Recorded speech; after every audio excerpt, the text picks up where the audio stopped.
Alrighty, everybody, welcome to the January 2026 Boylston Swiss. This is the tournament I really like so much, and we're back to play another 4 games. Having said that, because I'm the lowest person in the top-rated section, I'm now finally in the open section. I've been promoted. I am the unlucky person who got a bye. Because there was an odd number in the U1800, or U1900, my old stomping grounds, you could say. I'll probably be back there next month, let's be honest. But I was paired off against Glenn Ruggiero. We did the cool thing, which is it wasn't sure who was going to be white or black. I held 2 different pawns behind my back. Glenn picked the one that was white. Boom, Glenn is white. So, I don't know if you remember, but last month I played Glenn the first week of the month. We drew. It was my first kind of foray into the Trumpowski. I was still learning it. I didn't play a good opening. He played a little bit better than me out of the opening. The mid-game, I didn't really capitalize on the ideas. He got a little bit better than me. Towards the middle to late game, I fell into a tactic and kind of traded like 2 pieces for a rook kind of deal. We got an endgame where he's definitely winning, but he was very low on time. I pushed him on the clock, and then we agreed to a draw when the position actually finally was zeros. But I was really pushing Glenn on the clock. Like he was down to, 30 seconds or something. I'll have to double-check the video to find out if that's accurate. Nonetheless, I got to play Glenn again. Nice dude, as per usual. We had a nice rapport after the game. It was good to kind of learn his thinking. And I think with that in mind, we're going to be throwing ourselves in the action. I will say it's kind of annoying I had a 1-point buy in the open, because this means that next week, again, regardless of whether I won, drew, or lost this game, I was going to get a point. I am now going to be thrown into the wolves. I'm going to be playing, a master. So it'll be, a stark contrast, you could say. So we'll see how I end up in the open. For the record, I think I had said that I wanted to go 1 out of 4. I think then my rating basically stays equal, and I'll or maybe even I gain slight, depending on who I play. Now with only 3 games against top-level competition, I know if I go 1 out of 3, I'll definitely gain rating. And I think if I even just go 0.5, I probably will only lose a minuscule amount that I won't even care about. So I guess my goal is still to get a point, and if I succeed on that, I'll feel great.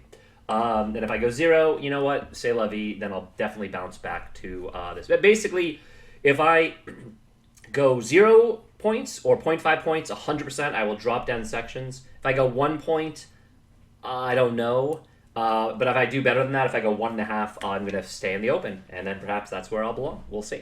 All right, I'm going to show you, as I've been trying to do, my training. Glenn did take the white queen. He drew white, and we got a Tartakower initially, which, for the record, is d4, and then when they play on move 2, this is the Tartakower variation, knight f3. More common, of course, is d4, c4. I think those of you that know that I like the English route. I like a few different things there, but it's definitely what I played far more online. Knight f3 is hardly like an offbeat line. I think still at least 30% or so on Lee Chess or Masters play this. This is the next most common, which is why I'm booked up in this variation. I think if you look at it, the very common ones, c4, e4, and g3 are all pretty common to face this. c4, g3, the knight. So I try to, have my opening some ideas, and if you can tell, I've been learning something known as the Wade defense, and the reason why is it's not even that great. It's definitely an offbeat line, but it is the exact same positional understanding as the Trumpowski, just played from black. So all the concepts that I've been training and teaching and learning and getting better at for white, hopefully carry through to black. So I'm also very excited because most people just play e4 against me. It's nice to find another fellow d4 player, and it was even further nice that I got to basically whip out, the boom, this move, which is what makes it the Wade defense. All right, and by the way, it's not like this is anything special. It's just involves similar concepts, ideas, positional understandings that I'm very used to. That's it. Now, as you can tell, my depth does not go very deep. Basically, e takes, g takes, and then there's a few other lines like, wait, that's if I trade. There's a few moves that they can do here. Sorry. In this spot, this is where they can basically go c4, g3, or what's the other more common one? c4, e4. Yeah, or e4. Right. E4 is less common. The problem with e4 is I don't like trading there because they can just take back the queen and that ends up being fine. But against the other two, like the g3 setups, taking is very good because they want to get like a Catalan and they kind of have a weakened pawn structure because then, again, normally that knight's very important to get to e5 in a Catalan. I mean, I know that as I play the Catalan. So I think that this system is actually pretty good against sort of the fundamental understanding there. Nonetheless, the real thing is if they... Glenn played c4, by the way, which I think is the most common one. The move is just to take. Both, I've looked at both g takes and e takes. There's a slight difference between the two. I think the computer says they're equal, but I think both moves are totally fine. Anyway, Glenn went e takes. Against this, I have a few different setups, but the most common one that you're going to find that I'm going to do it here is I'm going to just basically play knight f6, g6, bishop to g7, and castles. Those are all very, very good moves, sometimes even the best move in the position. And that's where we kind of hit where I've been trying to get to, which is like move 8, where I've basically played, basically by the book or optimal or, ideal, that sort of thing. So that's my basic idea, and then we basically go from there. C6 is very good to blunt a bishop. Beyond that, there's still ideas like in the perk where you go c6, b5. Generally, that means I'm going to be developing my knight to d7. And then I'm going to be playing chess. So, all right, so let's just bang out more of the opening because I don't think any of this is terribly interesting or not that relevant. Just nice to get a more novel position. Here goes the g6 idea. He now plays bishop to g5, which I thought was a little bit awkward. I didn't like this move. It has an idea. I forget what exactly his idea was, but I don't think, especially when I just go bishop g7, taking is very bad for him. The big advantage for white is he's got the bishop pair. And these pawns, although doubled, are not really a weakness. In fact, the f3 pawn is controlling a lot of squares. Yeah, if he's going to just trade it back, then he's going to give me back the bishop pair. And I actually think black has already equalized in that point. Anyway, Glenn plays queen d2. It makes sense. He's like further emboldening the bishop. A move in the Trapowski is like here it would be knight e4, but if you flip the sides, it would be a knight to e5 to attack a bishop on g4. But because he has a pawn on f3, he's taking away that idea. In fact, this knight is very passive here. So that's why, again, if he ever trades these two, then I'm feeling great. I would love for him to trade. Anyway, my development plan, again, is very, very simple. As I mentioned, I'm kind of know through here that these are all totally reasonable and valid. And Glenn very much surprised me, and he plays bishop h6. And I knew when we reached this position that, yeah, he's going to be taking away my bishop, but when they have the bishop pair, it's actually generally good for the side to get rid of one bishop. So number one, I like that. Number two, he's spending a few moves to do this. And number three, no, I think that's just two things. Sometimes you only have two things. Basically, I don't think that A, he should be giving away the bishop pair, and number two, or B, ones, twos, A's, B's. He's spending an extra move to do it. So I basically had a free tempo. So when we arrived at this position out of the opening, and here I play c6, again, trying to limit his knight jumps, his activity, and then I'm going to basically get my last piece in the game and go from there. Anyway, I basically already thought, because he does end up trading. Does he trade right away? 8, bishop takes you. Yeah, I thought when we arrived at this point that that I've equalized, to be honest. However, I'm now out of book, and now I actually have to think for moves for myself, and it's up to Glenn to kind of decide what to do. He has a big problem, which is this bishop is trash. I thought that he should open up the position with the bishop and try to look to play like a c5. For example, if I was white, if you flip it, so we've gotten positions like this when I'm white, I would probably play b4 here. I think b4 is his best move, I think. What does he do instead? Instead, he plays bishop to e2, which is so passive. I mean, it involves him having to go f4 so that he can then maybe redeploy it on f3. But I think this move is best because there's no dark square bishop to kind of capitalize across opening up this diagonal. And I actually think, like a lot of d4 moves, he should just take space on the queen side and pawn storm me there. Then he can play a bishop f2 or probably bishop d3. I think this is the more accurate square with more scope. And then look to castle. Anyway, just kind of a little thing because like I've gotten similar positions as white. So already I felt not better, but I felt like I had done my job and I'd equalized. So, oh, and by the way, I know I normally mention sort of their playing styles, but Glenn plays kind of slowly. In the first game, he got into time trouble. This game, he told me he was saying that he was making an effort to play quite a deal faster, but I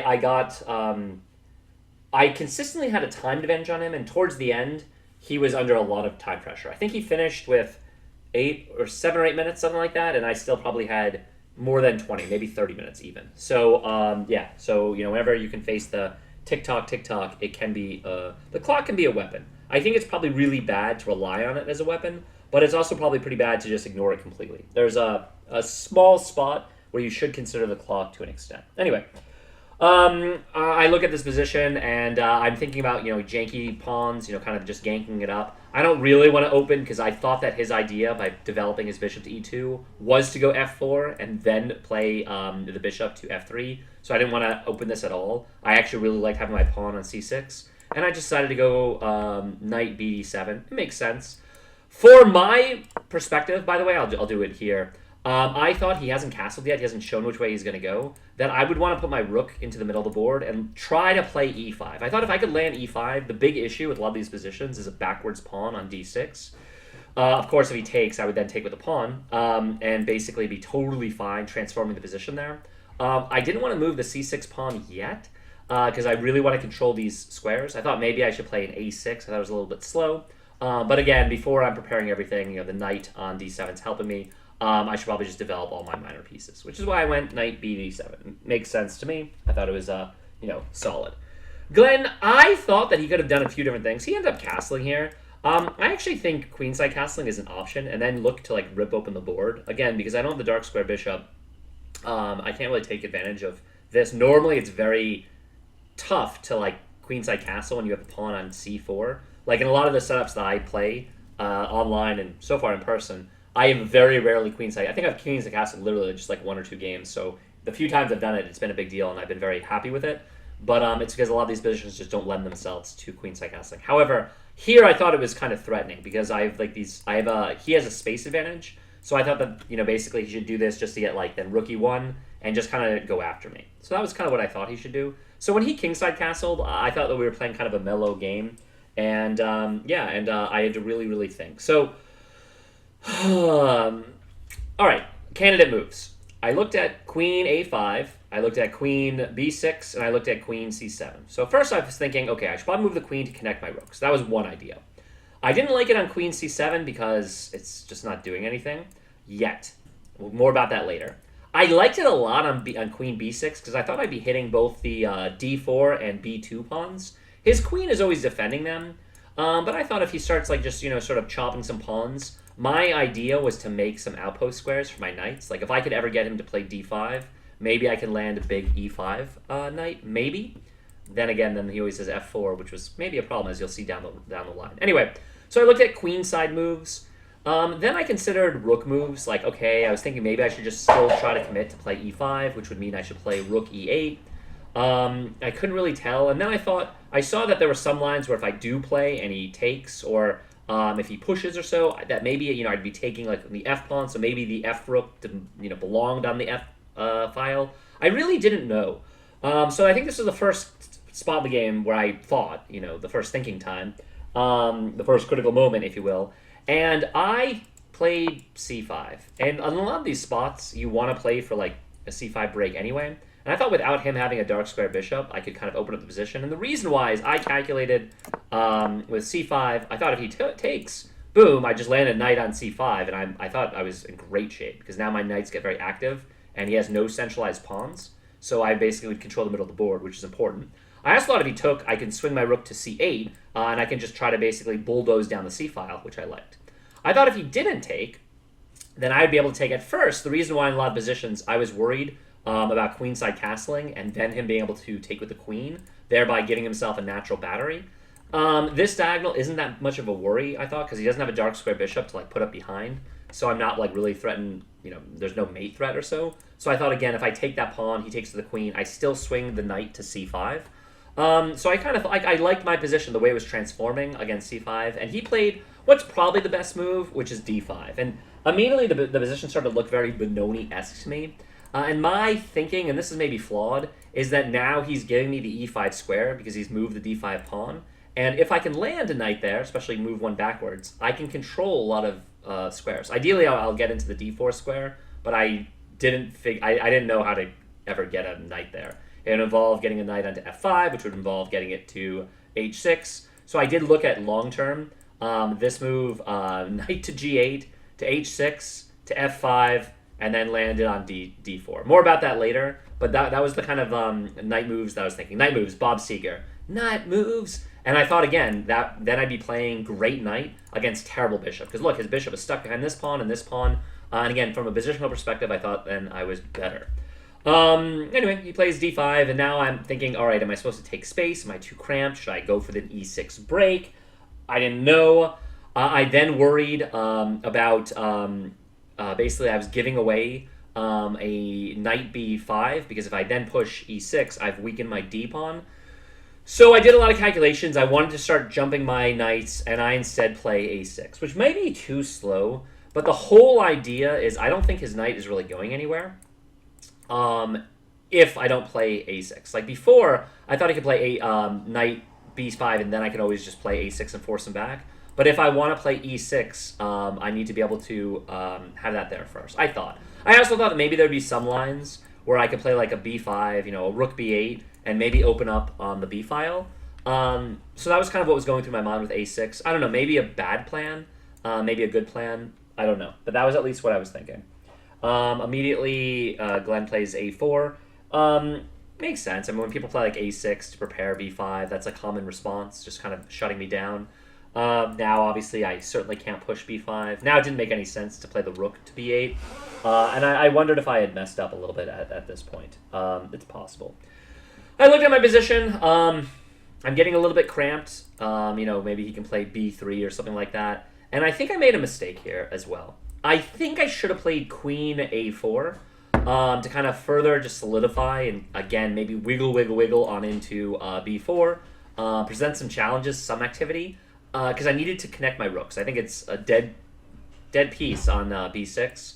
I didn't think I really wanted to put my knight on b6, but I was thinking maybe that would be one way to like gang up on the c4 pawn. Like if I had a knight on b6, and then I move my other knight from f6 to d7 to then go back to e5, I can then continue ganging up on the pawn. But I thought that he could just always play b3 and he would be in good shape. Nonetheless, I thought it was important that I connect my rooks. This is where I kind of, I'm not really sure if I made a move that was even okay. But I ended up playing queen c7 for one reason. And I thought if I end up pushing my pawn and he takes, and I take back, my d-pawn becomes a backwards pawn. It's very easy for him to just slam the rooks behind it. And I thought in those positions, I'd like my queen to be able to defend it, but not be pinned behind it. And then it would enable me to move my a rook to the d file. And although I think I'd be worse, I think I'd be okay. Because this would now be like open, half open for him. But I still would have these jumps, so maybe I would basically have some activity. I wasn't sure. In any event, one moment, please.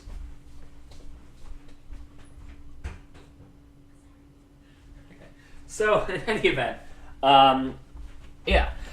in any event, also I had a very busy day today. I had acupuncture earlier today. I had to go back to the vet. I was at the vet yesterday and today. Little Sebastian has had quite the experience. I think he's healthy now, which warms my heart. But he had been very sick the last 2 days. They gave him an injection, some antibiotics. I think he's doing okay now. So, but I was terrified, worried. Anyway, so acupuncture. So definitely, I'm probably not my A game. The acupuncture for my back, which is already feeling a lot better. So there you go. Acupuncture is great, by the way. Anyway, Glenn plays rook f to e1, and I thought that he was kind of soldering on down the e file. I realized that maybe I lost my chance to play e6. I thought if I played the rook here, which is what I do, by the way, I play rook f to e8, thinking that I have to play for either e6 or e5, that he could simply move the bishop to f1. And yeah, his piece is not very good, but then he's managed to connect his rooks. He can swing the other end. I thought that he has the activity. Again, this looked like a Benoni. I like playing the Benoni as white. I don't like playing it as black, so then I realized I got a position here that I no longer liked, and I thought that he was just better. So, it is what it is.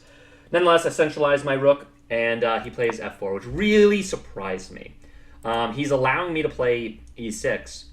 Yes, he's taking away my knight jump to e5 right now, but now he's maybe giving me more access to e4. Again, if I can ever jump on in there, again, I thought my knight could be very strong, possibly. I missed his idea, for the record. So this is, I'll just tell you, I missed his idea. I play e5 anyway. I thought if I just play e6, I'm always giving him the option to take when he wants. Here I'm forcing like an en passant or pass. I thought if he takes with the f-pawn, I immediately can develop my knight to e5, take it, I have a pretty decent pawn structure where I'm not worried about these checks because I'm taking away the key middle squares, central squares. Yeah, if he doesn't take her, so I thought maybe I could push and I could again have the pawn behind the rook behind the pawn.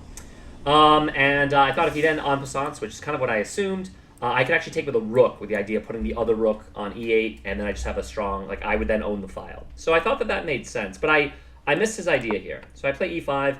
I thought he was going to en passant, but instead Glenn just plays f5. And maybe this is really a good move, actually. I probably shouldn't have missed this. I'm like, it's very easy for people to attack me. Again, just so you guys can see, I thought if he goes takes, takes, I thought this position was good for me. Obviously, he can maybe play f4. It potentially is weakening, but I thought there were maybe ways I was getting active. I was starting to jump around, and more importantly, I'd be able to utilize the file. That would be against f5 if, against, that's if f takes, and then of course with en passant, e takes. This was my plan. I didn't think he had this, and again, easy plan of just going rook e8 to e8. I thought that he had to go something like here. I'd go here. And if he trades, I actually would take it to the rook, and I thought I'd just own the file. Like, sure, he could do something like this. I'm actually not sure what I would do here. Yeah, I'm not sure what I would do here. I think maybe taking towards the center is okay. I have this backwards pawn, but then I would be controlling the d5 square. There's potential forks looming. All right. But anyway, none of that happened. He played f5. I missed this idea, and I do a second think of the game. Second, spank and tank. Not really. No spanking and no tanking. Yeah, I consider my options. I feel like I can't play g5. He just takes the check. That's bad. I thought if I ignore and he takes and I just take back with h-pawn, maybe that's fine, I guess. I don't know. I was wondered. My queens just seemed very offsides here. But then I thought, why not just taking? Like I take, he checks, I move here, he takes, and I can swing my rook to the g file, and like, yeah, maybe my king is exposed, but I thought I had all the play towards his king, and I thought that was fine. I thought if he doesn't go with this line with a queen check, and I can build a big center, just kind of like make space. Again, playing e4 allows me to play knight e5. I liked my position, so maybe this was too weakening. I just took. I had balls here, and as we said, the game at this point, everybody, is going to become quite wild. Quite wild. He plays check. I mean, I immediately moved here. Again, obviously, he can't take my knights. They're being defended. He can take back the pawn, but then I win the file, and like, yeah, and like, this is what happened. So we arrived at this position. Queen takes on f5, and I thought to myself, like, all right, I actually, like, he's kind of clarified it for me. Obviously, this is a backwards pawn, the d6 pawn. But it's hard for him to get there, and like he obviously can't wiggle in either place. I'm taking away all of these squares. I thought my play was really simple. I go rook g8, maybe not, maybe rook g6. I don't know, but the whole idea is basically just doubling up on the file and then move my queen and something like that. I thought that was like a very obvious play, right? Except I don't do that. And I think maybe I should have done that. Instead, I lash out, and I'll show you why in a moment. Rather than queen f5, I play e4 here. Now, this was my original plan, was to go rook g8. I don't know what he's supposed to do here. He doesn't have an attack. Like, that's the thing. Like, he can never play g4. I'm just barreling down. It's really slow if he prepares it with, like, h3. He still has to get his pieces in the game. Like, I'm not sure... Like, I don't know why I didn't do this, because I don't know his best move from this position, to be honest. I think he was saying he was going to go bishop d3, so he has this mate threat. But my knight is always a super defender, and like honestly, I could even play like rook g6 here. Again, my plan is very simple. Maybe he plays g3 himself. I double up on the file, and like, I don't know. This looks okay to me, right? I mean, maybe not super, but like his knight isn't going anywhere. This is actually doing a whole lot. I don't know. Maybe this is okay. Except I play e4. My thinking was I thought I had the clever idea of going rook e5, kind of bouncing him and using the other rook to get to g8, and then I wouldn't have any of this trickery with the bishop playing on the long diagonal there. But yeah, so that's what I went with. I also saw he couldn't take. He has to make a bunch of moves to kind of free up. This is why I didn't like his bishop on e2, by the way. And I thought I'd be more active. Again, if I can ever land I wanted a knight on e5, but I thought I could move the rook in first. If he moves away, I can free up this knight to actually do stuff, and then maybe I could play like an f5 at some point. And I thought I was just better at this point. But yeah, so that was kind of the position idea. However, he shocks me. He plays bishop d1. He disconnects his rooks, and I went from all these ideas to now thinking, oh my god, like there's some tactics. He's disconnected his rooks. He's got back rank problems. How can I take advantage of that?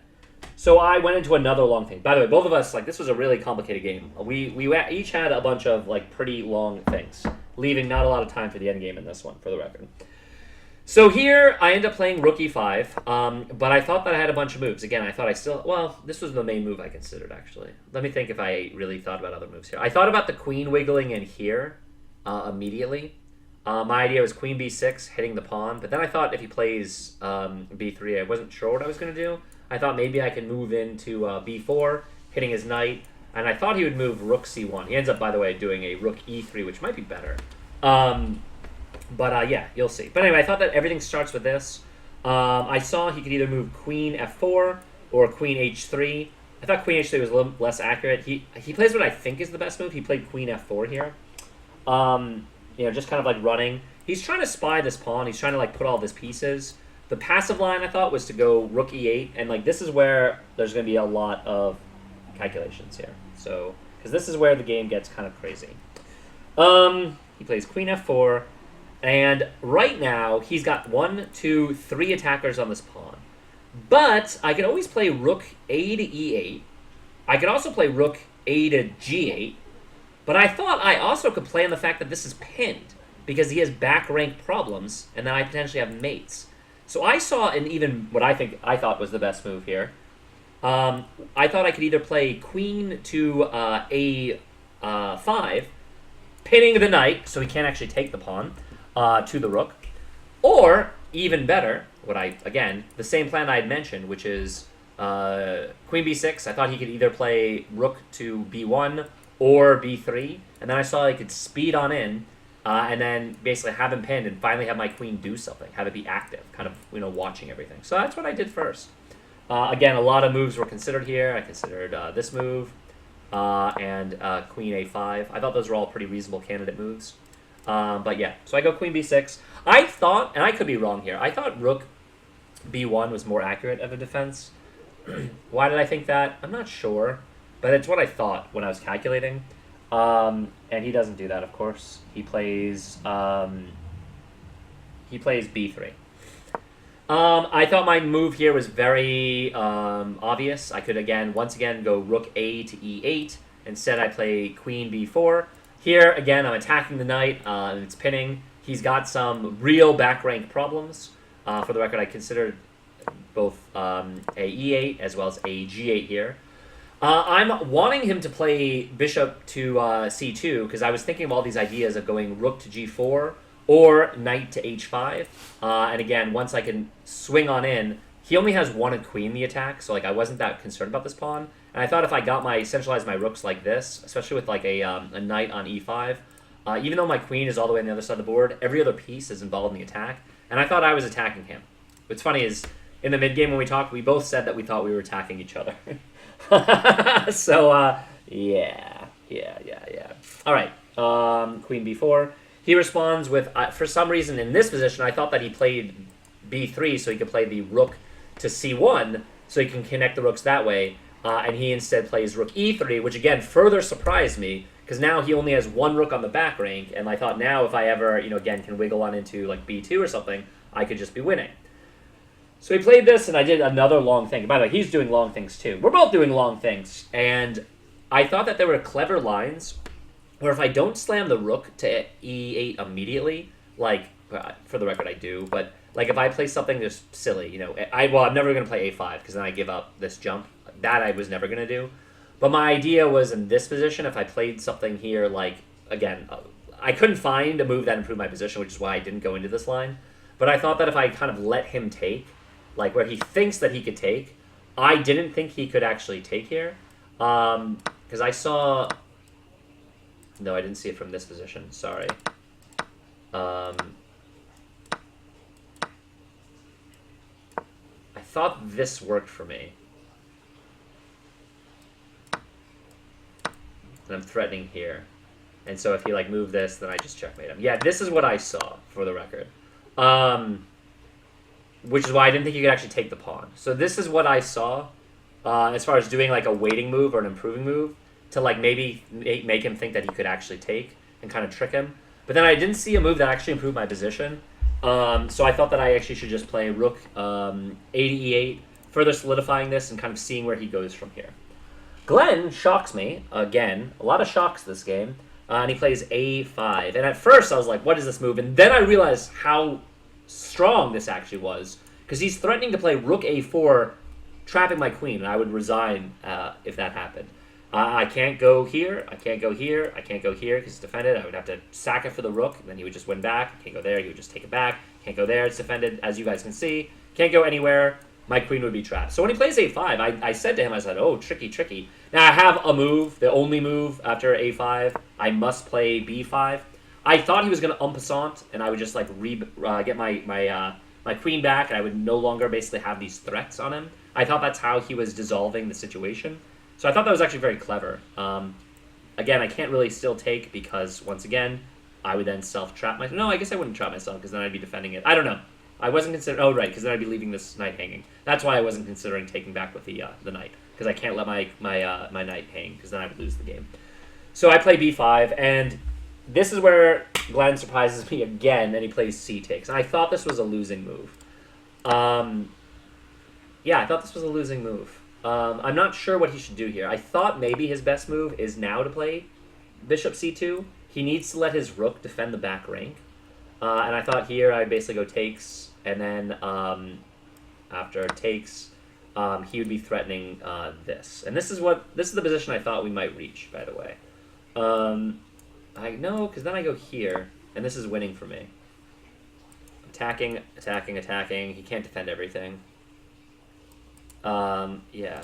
So I guess, yeah, maybe this is just good for me. Anyway, so I do a long think here. First off, I think pawn takes is good.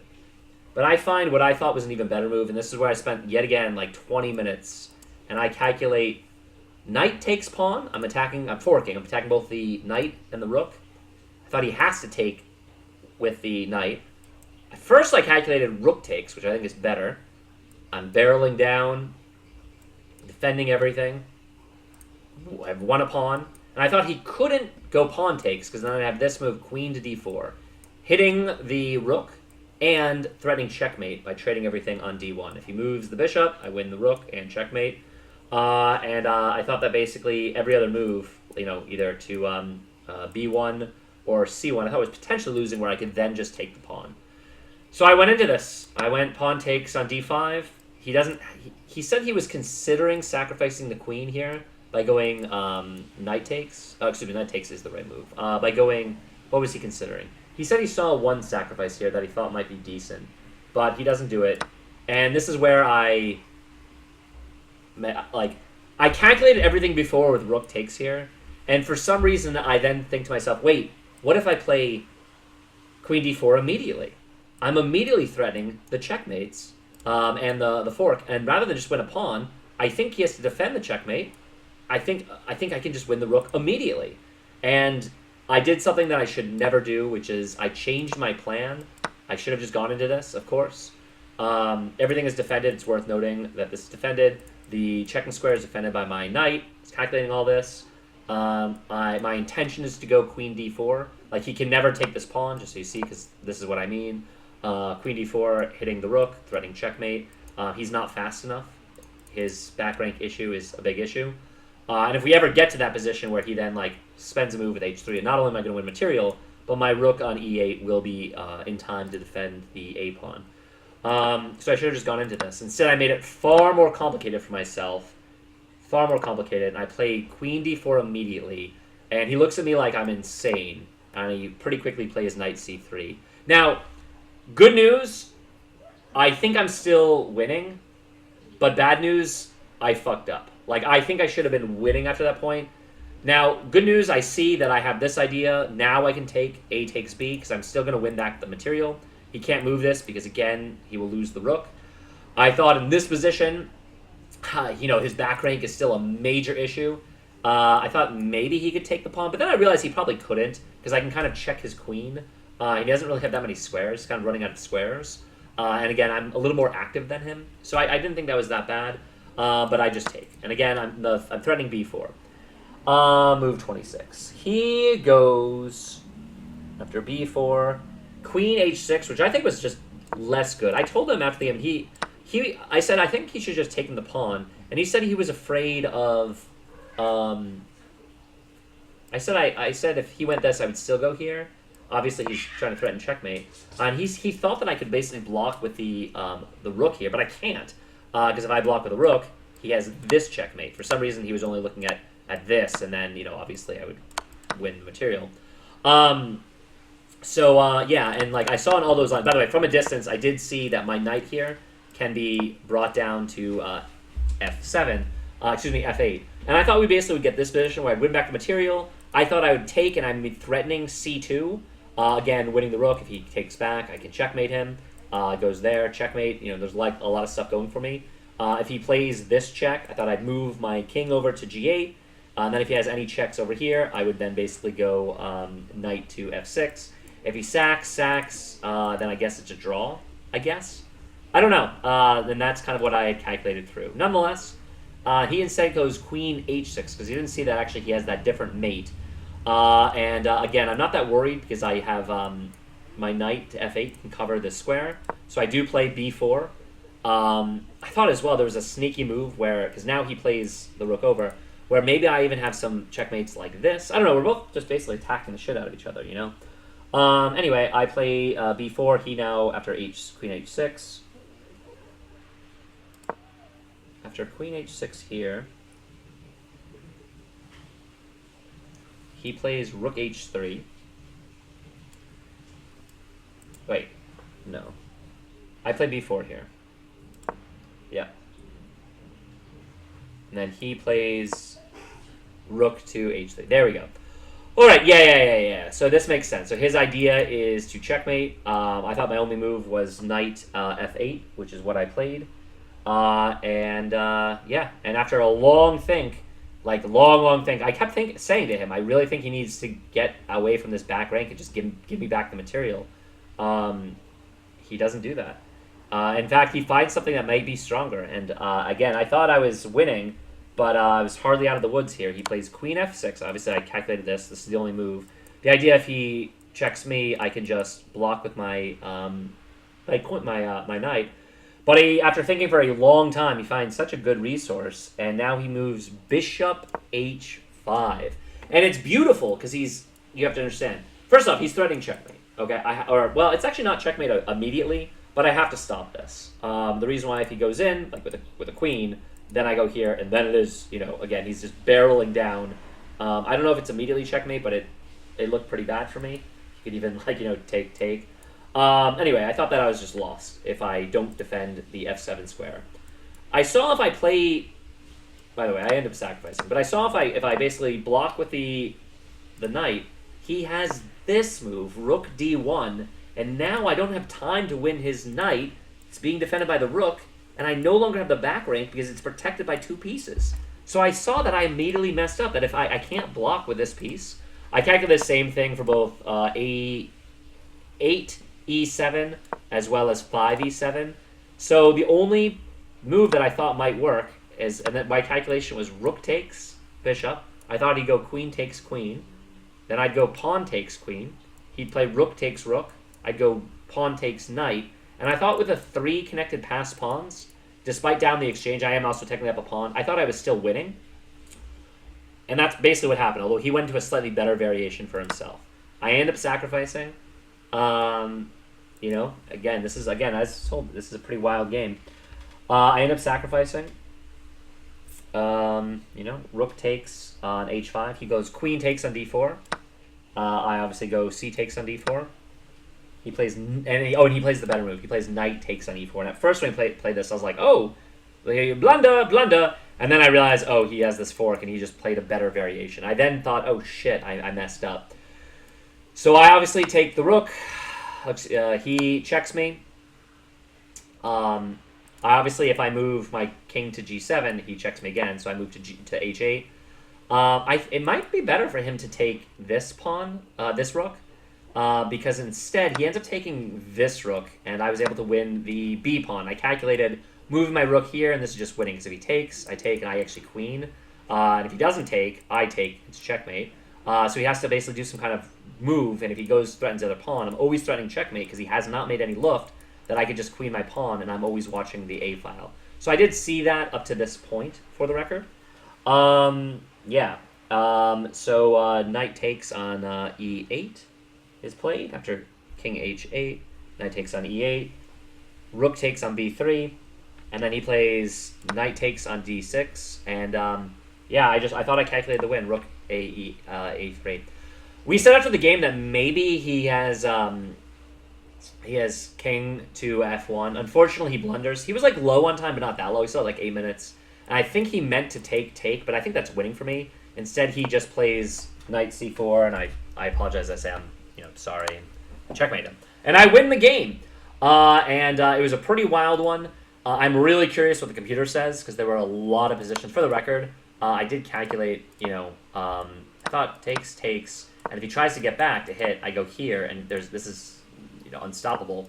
So I thought once I played here, if he goes here, I thought I could just push this pawn. I'm always watching this one. Again, he can maybe go, let's say, the knight. Now, I thought I'm, again, still threatening this. Maybe not. Yeah, maybe I even just go here. He plays back here. I take, and I'm up a pawn, but I'm hardly winning because these three are connected. Yeah, we on our breakdown of the game, we thought maybe maybe it's not a win for black at all. But he blundered because he was low on time, and I got the win after a very wild game. So let's use the computer to go through this one, because I'm very curious what the computer has to say. I, of course, as I have stopped analyzing the computer before I do it over here, because I'm just kind of curious what the computer says. Let's review. I got a win. Glenn is now 1487. He earned a lot of points. He's still provisional. I think he's pretty good. He put me in some tough spots. I'm really curious. Let's just get through the beginning a little bit. Again, this is just the white advantage early on. The Wade, it's not like a great opening, but it's not like it's bad. It's fine. C4 is one of the common moves. They like knight d7 here. My idea, though, is takes. Like, that's the big idea in this position for me. Takes. Bishop takes on f3. Alright, it's a book move. Alright, so e takes and g takes are both, like, pretty similar. Apparently, e takes, which what he does, is slightly better. But, again, when I looked at Elite Chess, they were exactly, like, they were equal across the board. I don't think it matters much. So I play, so yeah, let's get out of book first. I was always considering the opening. I wondered if I was supposed to play e5. But then I think I decided not, that I didn't want to get those positions. But maybe I should actually be playing e5 early. Oh, no, g6 is the best move. Okay. Phew. Oh, wait, no, they like g6 instead of knight f6 first. Okay, so I actually messed up the move of ordering. Oh, okay, I'm going to have to review my, I'm going to have to add a little bit more to my opening, because, yeah, g6 immediately. Because I did write that I wanted the g6 ideas, and you still end up with a very similar position. But I guess there's a way for white to take advantage of the move ordering that I played this in. He does play the best move. I mean, as I said, knight c3 makes a lot of sense, just developing his piece. They like c6 immediately. I have it written, okay, c6 and g6 are basically the same, that you really only want to respond to that right away if they have fianchetto, if they took with the g-pawn specifically, because you need to, like, iron out this diagonal. All right, well, whatever. I play g6. The computer does not like black position in the Wade. It shouldn't be this bad. I guess I made a few inaccuracies, but yeah, it shouldn't be this bad. But, why? Because he can play... I thought if he played queen to b3, I was going to just play queen c8. Yeah, that's what the computer likes. And I thought, actually, that was fine for me. He doesn't do it. He plays bishop g5. I didn't like this move. Good. Okay, so first inaccuracy. We're only human. We're, Glenn is high 1400s. Right now I'm high 1500s. I just got knocked below the 1600 perch, unfortunately, after my performance in the tournament, which wasn't bad. But I didn't convert a few of those wins, so it is what it is. Bishop g5. What did I do? Bishop g7 is... They still like c6. I know c6 is a move. I guess I don't do it immediately, but I should have, apparently. But they still like it. And already, point 6, this is totally fine. He goes queen d2, which I actually liked his move, but the computer doesn't. Why did they not like? No, they still like it. He's point 6. Please, excellent. Okay, cool. Yeah. This is fine. I castle. They don't like castling into that. I wonder why. They still like c6 and d5. well, castling looked pretty natural to me, but it's just bad. Maybe because he gets like a fast attack with h4. Yeah, after the game we did say we wondered if he should just pawn store me here. So maybe I committed my king to that side a little too early, and I left myself very vulnerable. It's very possible. In fact, some would say even likely. And that was probably his better idea, what I should have been a little bit more afraid of. All right. Bishop h6, though. This I didn't love, because again, he's giving up the bishop pair. And like, I was fine with him trading. In fact, the computer even says a totally reasonable idea for me is to take myself and get his queen kind of out of play. In those lines, the computer really does prefer queenside castling, for the record. Yeah, I needed to hit e5. I was always considering e5, but I don't quite get there. Now, see, it's fun. Now I play c6, but I'm actually like I miss the idea. Like, this isn't the right time for it. It's still good. It still helps my position, but it's the wrong time to play c6. So I have to shore up my opening here. Obviously, I'm like newer to the Wade, as you guys can tell. It's funny, I was newer to the Trump when I played Glenn last month, but then I got stronger with it. And, so maybe Glenn's like the type of guy I'm going to play when I'm learning an opening and I just kind of like, get better with it. The Terminator, something like that. All right. Anyway, he takes, which I know cannot be a good move. Yeah, because he's although apparently it's fine. I just thought, again, giving up the bishop pair, like I take back with the king, that I just thought I was like in really solid ground here. Bishop e2 is still pretty good. Do they like the b4 idea? No. b4 is terrible. Terrible. So I'm an idiot, and Glenn's better than me at chess. All right, well, I can accept that. Bishop e2, though, is fine. White in this position is slightly better. But, all right. Knight bd7 is fine, but the computer prefers d5, trying to lock it up immediately. I didn't want to open up for his bishop. I thought if he just takes like we traded there, and I thought that was fine for him. But then maybe I play like e6 instead, and maybe that's okay. The computer also likes just e6, rather than looking for the e5. I was too greedy looking for e5 right away. Just playing e6 and just playing like the small center. That's an idea that I don't mind. Yeah. All right. Well, I don't think knight bd7 is bad. I think it's fine. Although the computer gives me an accuracy. All right. So if I played d5 there, apparently I would have equalized at that position. Great. All right. Well, a little bit shaky, a little bit wakey. Yeah, and the computer really does say he should just queenside castle. I did say that right as much. Yeah. Queenside castling is full of force because when he kingside castles, actually, he's got some issues. Game is equal now. Cool. All right. Well, we're kind of passing the baton back and forth. We knew that this was not going to be a high accuracy game because of how tactical it was, but hopefully I still covered myself in some glory. We'll see. All these pawn moves are reasonable. I don't see, unfortunately, I don't see c5 on the board, so maybe I messed up. Fuck me. I misevaluated the pawn moves because d5 actually is really scary. Well. Okay.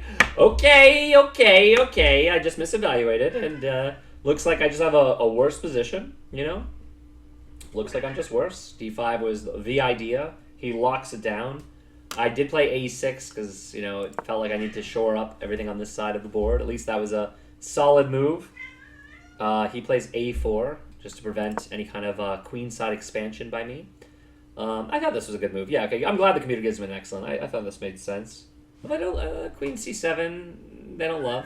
I just move my king back or something like that. How bad is queen c7? It's not that bad, actually. It's fine. It's, in fact, excellent. Okay, cool. Yeah, I'm just trying to get my, they prefer, for the record, rook e8 immediately, which is the other move I was considering, because I thought I needed to play e6 or e5 and just kind of, like, open up, because these pawns are such clamps, it's scary. The computer is saying the plan that he found, the move later, f4, is really scary and very, very good for him. 1 second. I don't know if you can hear that, but the cats are... All right, guys. Gotta go easy on your sister. Yep. Come on.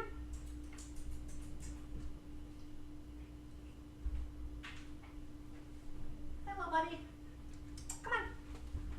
All right. Well, the two littlest idiots were wrestling, and when they like go wild when they play with each other, and you can hear this like high pitched screech like that. All right. Anyway, he plays rook fe1. I thought this move was good. Okay, good. They give him an excellent. It made sense. He was centralizing. Okay, rook fe8 is the best move, so I found the best move here. I'm glad about that. I was definitely doubting where I really didn't know where my rooks belonged. And he found this f4 idea. I even said maybe g4 first was a little bit better. So I did point that out to him in the post cap, and then just start rolling forward. And this actually is scary. As he said, all my pieces, or not all my pieces, but a lot of my pieces are on the right-hand side. So he wanted to, like, swing his pieces in. Yeah. Oh, damn. They do like this plan of, no, I didn't see this plan. Knight f8 so that, why? So that you can play e5. Okay. I see. Instead, I play e5, which is the second best move. Alright, guys. Yep. You're not going to antagonize him.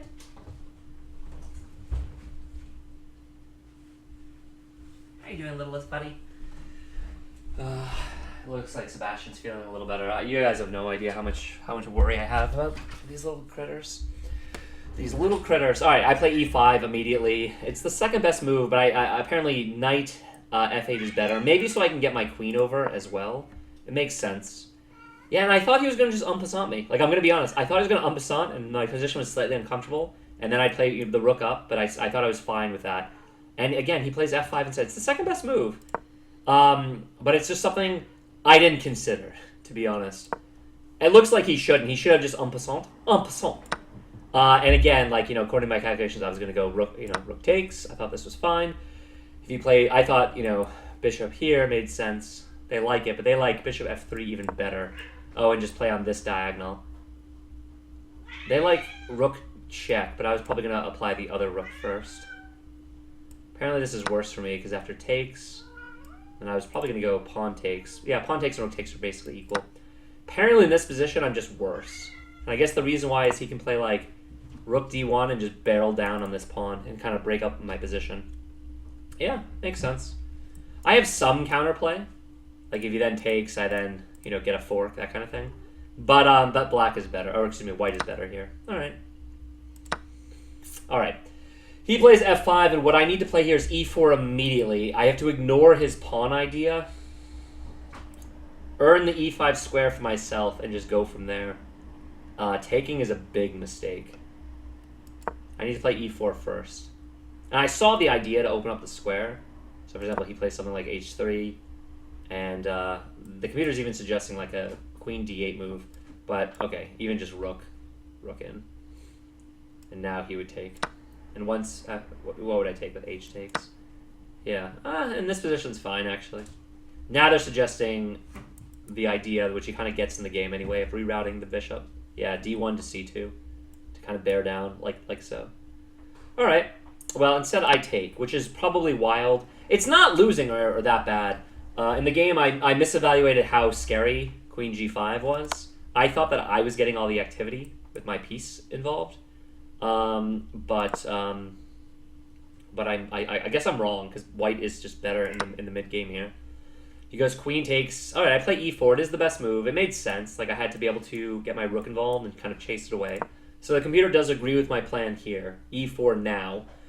They're even suggesting like a queen f4 immediately. Some kind of prophylactic move away from the rook is best. Instead he goes bishop d1. I just thought that this caused such problems, because I thought that his rooks were then disconnected. It didn't seem good to me, but the computer does like his plan. The computer does like his plan. 1 second. Sorry, once again.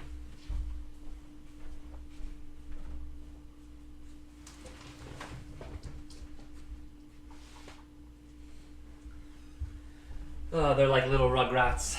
Little tykes. All right.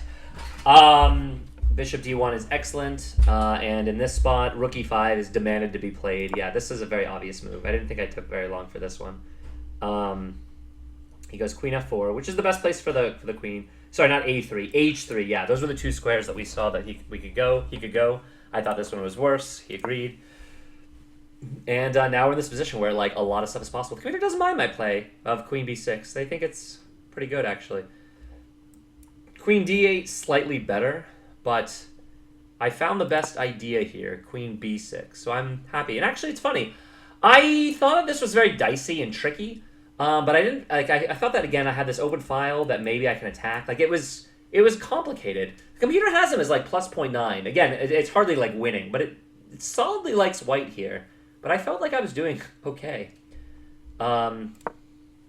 They like queen B6 a lot. The other moves I consider rook A E8, which is still good, and queen A5. They don't like. Oh, they do like queen A5 as well. So all these moves are pretty comparable, but it looks like I did play the better move among them, so that makes me feel good.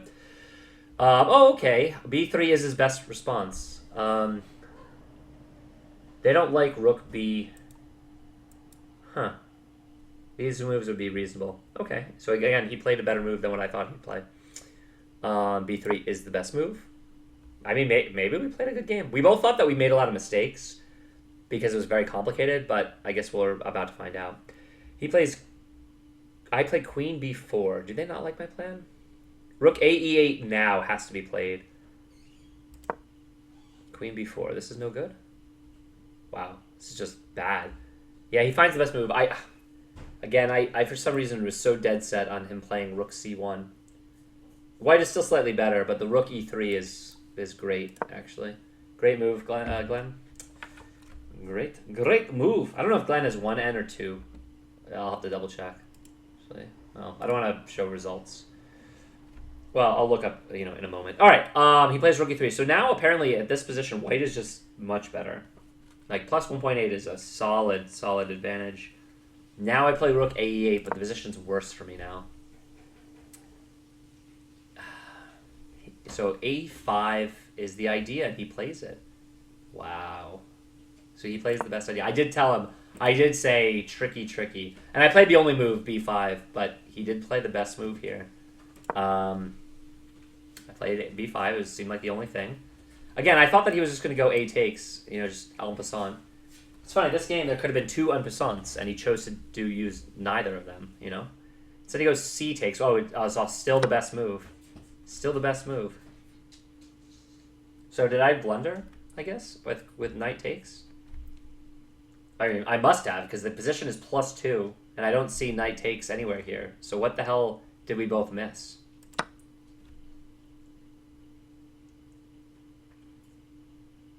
Knight takes pawn. He goes knight takes d5, so we get this position. I should have gone rook takes, of course, rather than queen to d4. Out of curiosity, why is this line losing for me if I go here? Queen takes on f7, right? I saw this. Oh, because these are disconnected now, so everything is under attack. And that would be with check. Ooh. So I can actually go rook takes, because it does come on in. Oh. Instead, I play queen d4, and his only move is knight c3, so I'm just lost here. Great. Great move. A takes. I find A takes B. Seemed like the right move. Rook b1.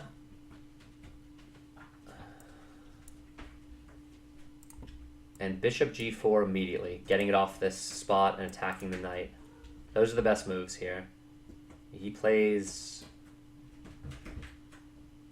So he blundered back here.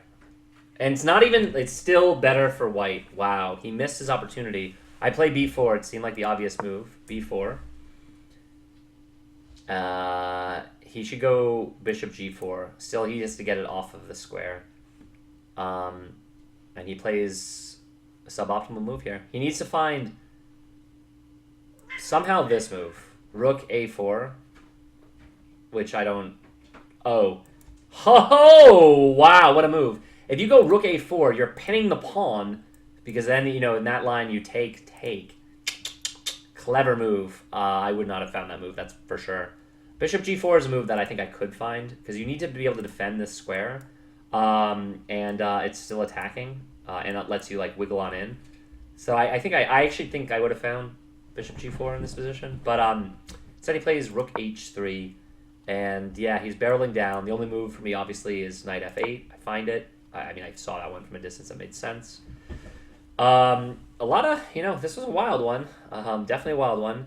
He goes with this line, the queen f6. It's crazy that, by the way, after queen f6, computer still prefers white. I thought I was winning here, because I thought, I was coming down. He was going to have to give up material, and he had to kind of get luff for his king.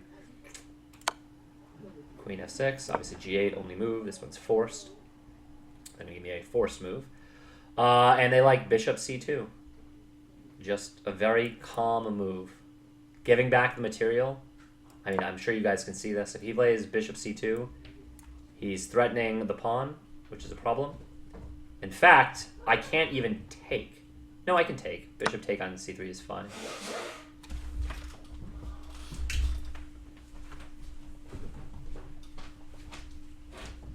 Who's hissing?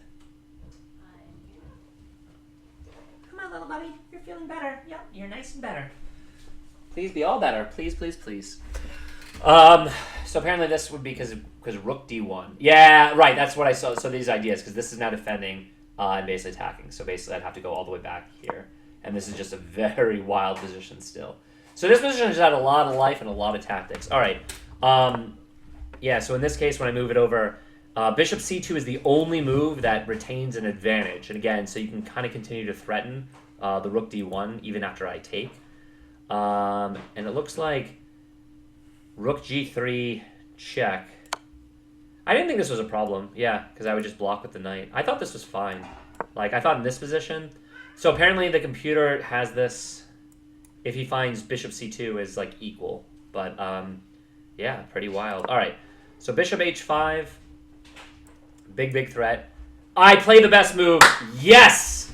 I spent a long time in this position, and it was the only move that I thought really worked for me because everything else, rook to d1 with force, was too strong.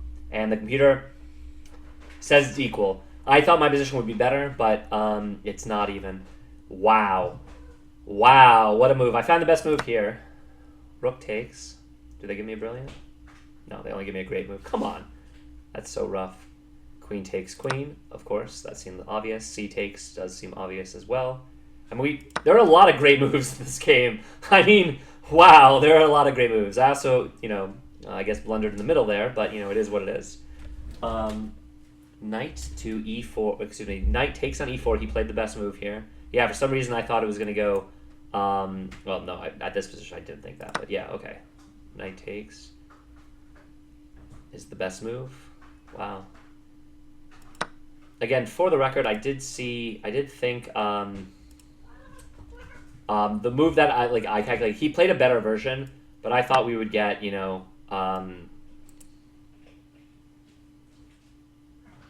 well, right, calculate this, right. C takes is best, then knight takes e4. And here I thought rather than knight takes, for some reason I thought that he would go rook takes h5.